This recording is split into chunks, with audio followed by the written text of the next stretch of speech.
In this tutorial, we're going to be covering the timeline, the layer structure, and keyframing. Down here is the timeline. The timeline has just a few components to it. One is the playback head, which you can scrub through your footage. Very basic, very simple. You can also hit the space bar and it'll play. And when it gets to the end of your work area, it'll just loop. The work area is defined by these blue markers here.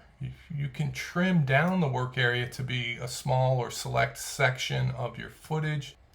The work area is also the export area. If you only want to export a certain section of your footage, then you trim the work area to that area and then export just that part of the composition timeline.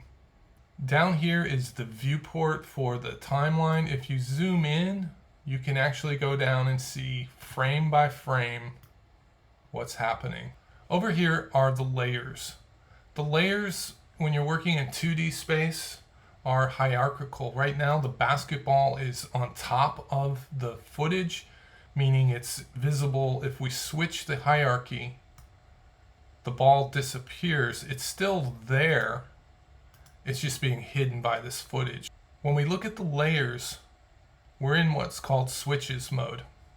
If you're not seeing the switches right now, you need to go to the bottom panel of your project window and you'll see where it's written toggle switches modes. Click on that and it'll go ahead and give you access to the switches. There's all of these little check boxes that will do different things to your layer. First one would be to hide a layer. If you just want to turn it off, it's still there, it's just hidden because sometimes you just don't need to see everything. You could also hit this button here and isolate it. It'll turn off all of the other layers. If these had sound, you could turn it off, and you can also lock a layer. Next to that is this little hash mark. This one's actually hugely important. It's called the Twizzler. I didn't name it that, but that's what you'll find in a lot of tutorials. If I click on it, it opens up categories of things that have their own Twizzlers. This one that's here is the transform. If we open that up, you'll see that there is a whole bunch of properties for the object, like the position, which is recorded in these coordinates, the scale of an object, the rotation, and the opacity. The other one is the anchor point. It just moves the position from which it would rotate to a different location. So here it's going to rotate from where the anchor point has been moved to. The other switches, we don't really have to concern ourselves with most of these right now because they're for more advanced things. The ones that you might be using initially would be the motion blur, which we'll look at in a minute when we do keyframing, and also the ability to place things into 3D space. We'll look at that just for a second. That is something for a whole nother set of tutorials, is compositing inside of 3D space, but watch what happens here to the properties when I click that on. It adds a whole bunch of new properties because the ball has now been placed in three-dimensional space. It's still flat, but it's in 3D space. So the position, for instance, has left and right and up and down, but it also has Z depth. The ball at this point isn't getting smaller, it's actually getting further away from you. Again, this will be explained in another set of lectures about using 2D objects in 3D space, which is actually a really big part of this software, but we're working our way up to that. I'm going to turn that back off, so we're just dealing with 2D space. Now, let's talk about the timeline and making things happen. If we wanted the ball to look like it was going to be shot out of this cannon, we need to identify the moment when that would happen. So maybe right here. And here's our footage. I can just, see where that's supposed to happen. If I want to, I can add a marker to this by going to Layer, Add Marker, and you'll see a marker shows up at that point, so I always know where that is. And if I want the ball to appear, I need to make it disappear in the timeline up until that point. Now I'll just move the content in that layer that contains the ball to be empty and then appear.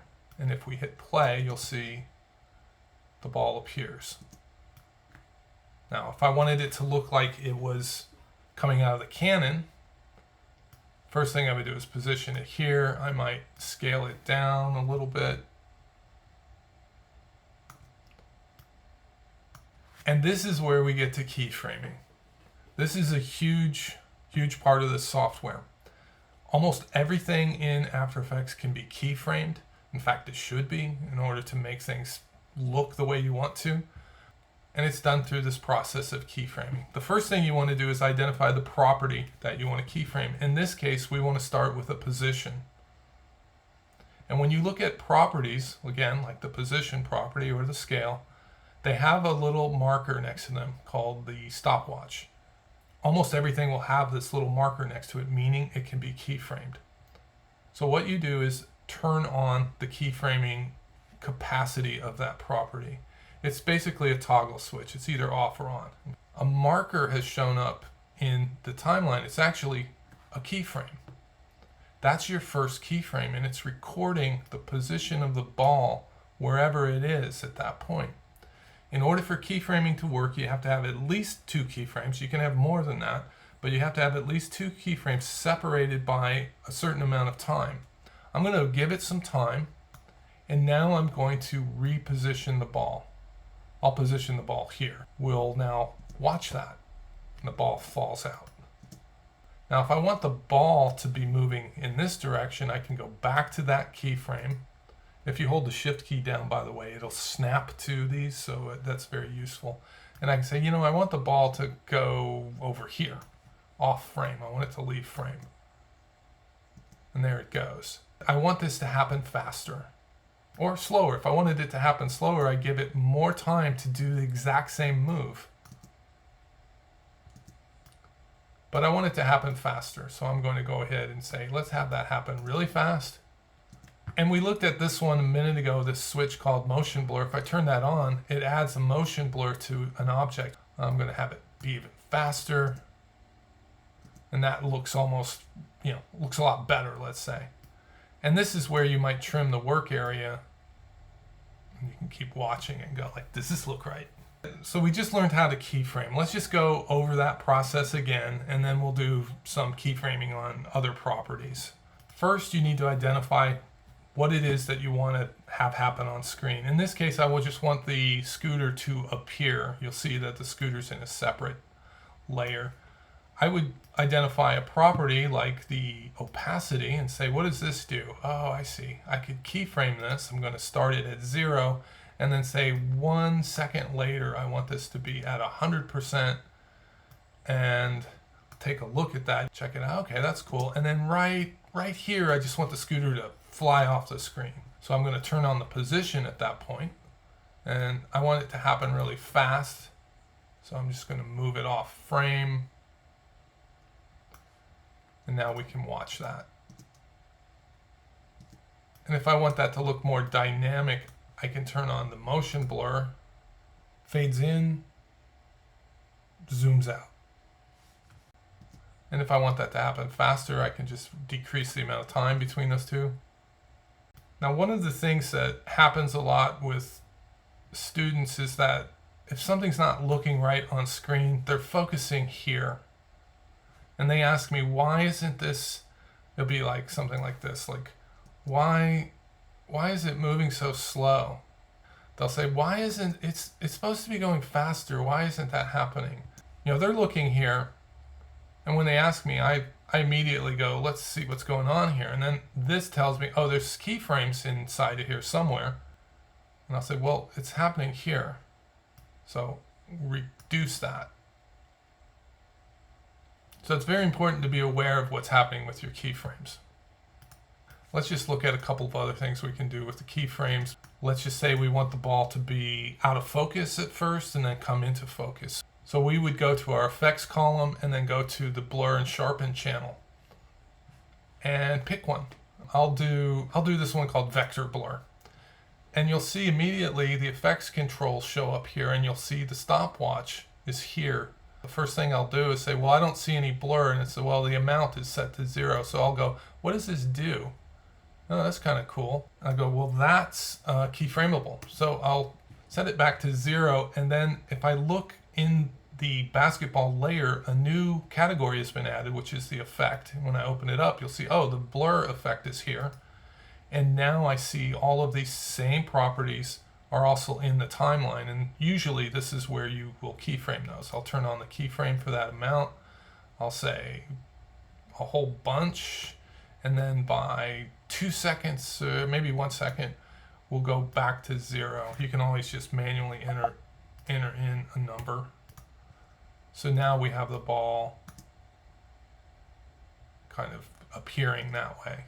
We've gone through the process of adding keyframes. Now we're going to go through the process of modifying keyframes so that the motion that you're trying to describe will end up looking a bit more realistic.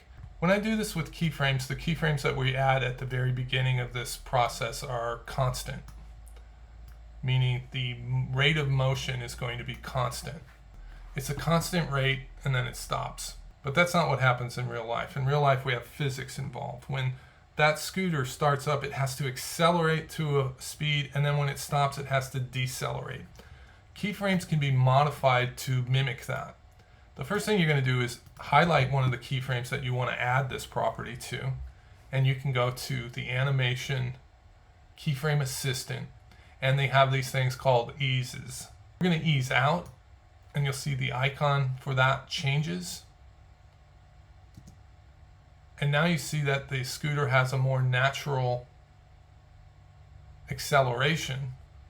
So that's how you can start to finesse the way the keyframes act. If you were doing an animation of a ball being thrown up in the air, there would be a moment where it almost pauses and hangs in midair and then comes back down. Just put the easy ease on that. It'll do it for you. All right, that covers real basic stuff about the timeline, about the layer structure, and about keyframing. Keyframing is the most important thing that you're going to be taking away from this lesson. If you don't know how to keyframe, you won't be able to use this software. But it's not that hard.